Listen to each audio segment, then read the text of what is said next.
Fala pessoal, tudo bem? Professor Germano, Pastor Germano. Nós estamos para mais uma aula, continuidade aqui do período regencial, mas é logo depois da nossa vinheta.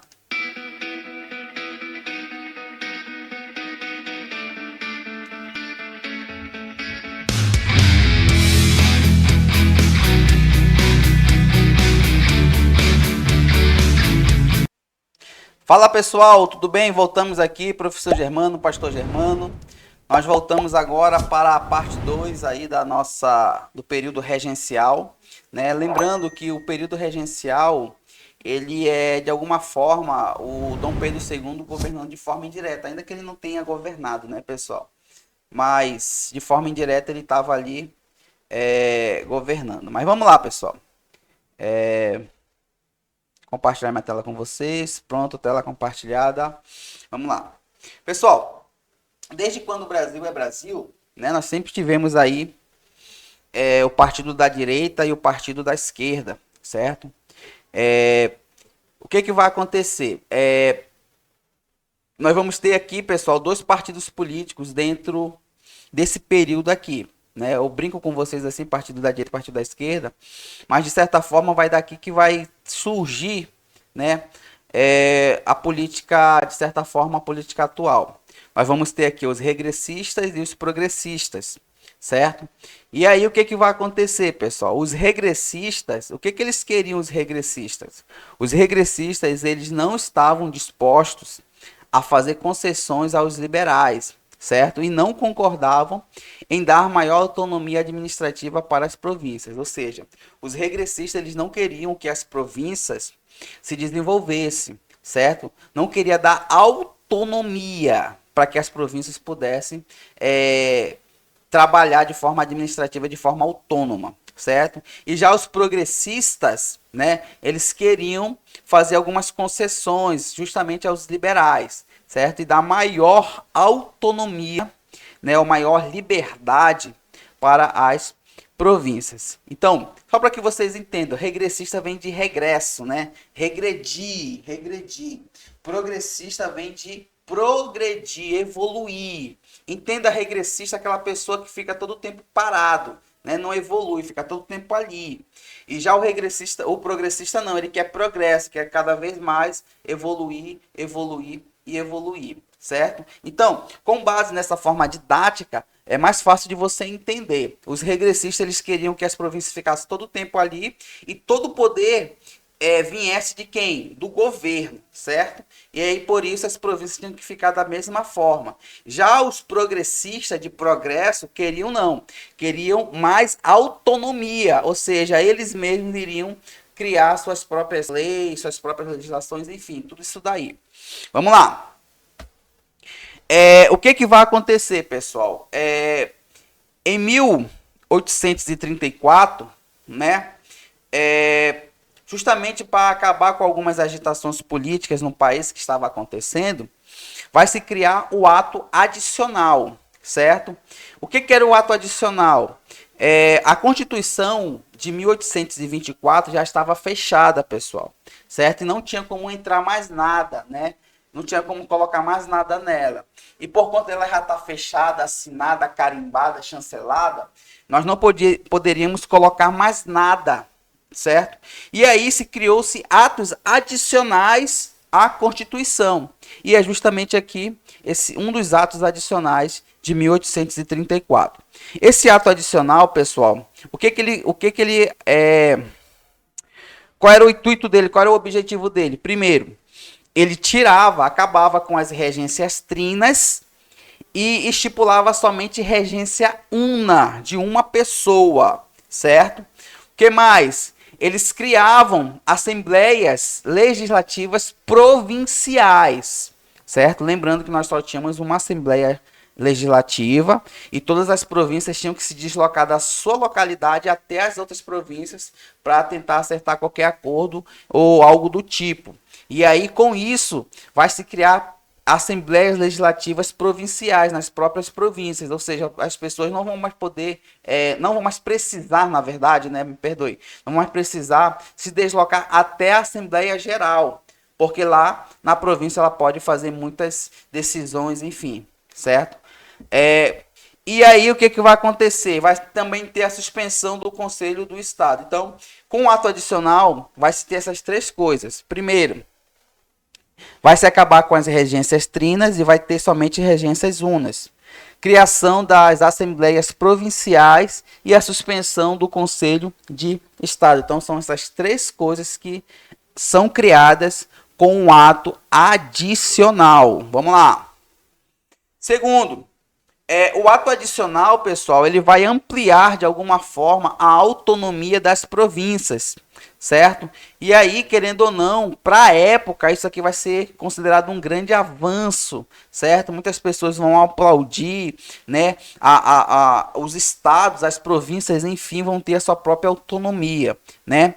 E o que vai acontecer, pessoal? Vai acontecer o seguinte, que os políticos mais conservadores, eles vão chamar o ato adicional de quê? De código de anarquia. O que é anarquia, professor Germano? Anarquia, pessoal, é quando se tem a ausência de governo, certo? Então, para eles, o que eles vão falar? Que esse ato adicional é um código onde as pessoas vão decidir sem necessitar de um governo para bater o martelo, certo? E aí, justamente aí foi-se usada essa anarquia com o sentido de bagunça, de respeito à lei. Por quê? Porque, querendo ou não, quando se tinha somente a Assembleia Legislativa Geral, lá no Rio de Janeiro, todos os outros estados eles tinham que se deslocar até o Rio de Janeiro para poder acertar qualquer coisa, negócio de imposto, enfim, tudo isso daí. Agora, com as províncias sendo mais autônomas, não necessariamente precisava vir até aqui, porque era acertado somente nas províncias locais. E aí, por conta disso, os políticos conservadores vão dizer que esse código, né, esse ato adicional vai ser chamado de um código de anarquia, certo? Vamos lá. Pessoal, as regências unas vai se ter aí, né? Nós temos o ato adicional, a regência trina acabou, e aí vai se ter um novo sistema de governo, ou seja, as regências unas, né? Lembrando que era trina antes, agora é una. E aí, o que vai acontecer?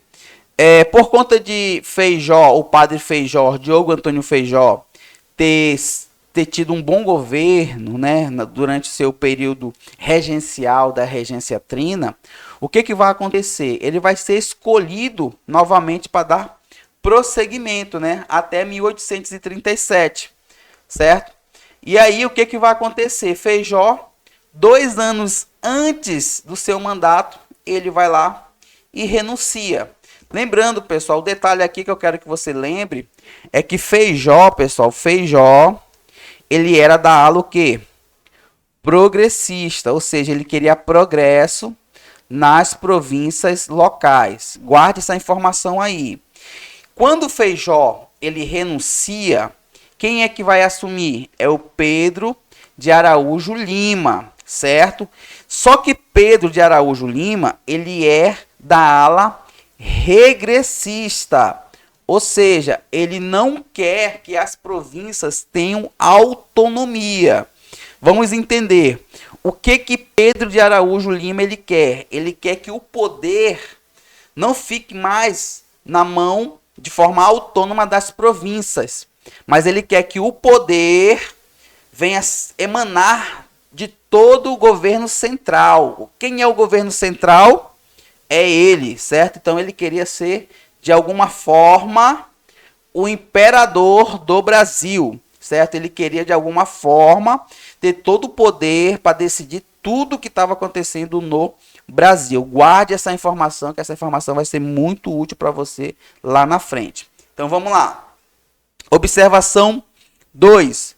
O governo central ele vai concentrar poderes, as províncias vão perder parte da sua autonomia e os movimentos populares provinciais foram reprimidos com mais rigor. Vamos entender isso mais lá na frente. Vamos lá. Olha só. Pedro de Araújo Lima, ele vai formar um ministério composto apenas de políticos conservadores, certo? Entendam, pessoal. Conservador são aquelas pessoas lá que são regressistas, não querem o quê? que as províncias se desenvolvam, querem que fique todo o tempo o quê? Parado, certo? Os progressistas querem progresso, querem evolução, evoluir. E aí, o que vai acontecer, pessoal? Vai acontecer o seguinte: esse ministério reprimiu com violência as revoltas em curso no país. Para os regressistas, a descentralização política e a autonomia das províncias causava desordem no país, certo? Desordem, por isso que eu coloquei aqui, ó, pessoal, entre parênteses. Por quê? Qual era o intuito aqui que eu quero que vocês entendam? O Araújo Lima, ele queria todo o poder para ele, pessoal, certo? Ele queria que todas as decisões, tudo que fosse decidido, tivesse que passar primeiramente por ele, como ele era o governador nesse período aí. E aí o que ele vai fazer, pessoal? Ele vai criar a lei interpretativa do ato adicional, certo? Ou seja, ele vai interpretar ali o ato adicional da forma que ele achar por bem, certo? E quando que vai ser criada essa lei interpretativa? No dia 12 de maio de 1840. E qual era o intuito dele? Era reduzir o poder dos governos provinciais e aumentar o poder do governo central. Quem é o governo central?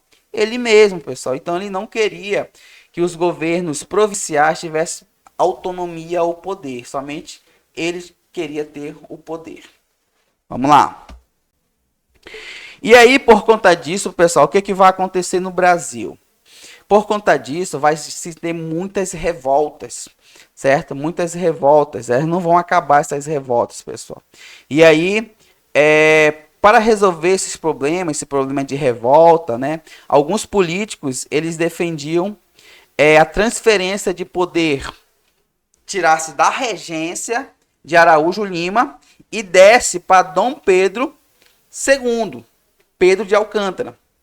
Só que Pedro de Alcântara, pessoal, ele tinha em 1840, ele tinha somente 14 anos, certo? Pedro de Alcântara tinha 14 anos. E agora, o que fazer? Vamos fazer o seguinte, né? Segundo os políticos da época pensaram o seguinte: nós vamos aprovar a emancipação do herdeiro do trono, certo? Vamos aprovar a emancipação do herdeiro do trono. E em 27 de julho de 1840, nós vamos declarar que Dom Pedro II, ele é maior de idade. E aí, como que ficou conhecido isso na história, o golpe da maioridade? Perceba que a Constituição falava que Dom Pedro só poderia governar o Brasil quando completasse 18 anos. Só que Pedro de Araújo Lima, ele está governando de forma autoritária, está tirando o poder das províncias locais e trazendo novamente o poder central. Os políticos não gostaram disso e fizeram aí uma manobra política. Declararam que com 14 anos de idade, Dom Pedro II, ou Pedro de Alcântara, ele já era o quê? Maior de idade. E isso, pessoal, na história é conhecido como golpe da maioridade. E quando que Dom Pedro II ele assume o Brasil como imperador? No dia 18 de julho de 1841. Ele está com 15 anos de idade agora. E ele é quem aqui no Brasil? Ele é o imperador do Brasil com 15 anos de idade. Certo? Guarde essa informação. Então, olha aí a coroação dele, né? Dom Pedro, com 15 anos de idade, sendo coroado. Pessoal, e aí o que vai acontecer? Nós vamos ter algumas revoltas, né, que vão acontecer durante o período regencial. Isso antes de Dom Pedro ter sido coroado. Quais são essas revoltas? Vão ser a revolta malhese, cabanagem, farroupilha, sabinada e balaiada. Nós vamos ver cada uma delas, certo? Na próxima aula. Tá ok, pessoal? Então, nós vamos ficando por aqui e até a próxima com mais primeiro reinado, segundo reinado Nós vamos entrar agora no segundo reinado, pessoal. Então, até a próxima. Tchau, tchau. Fui!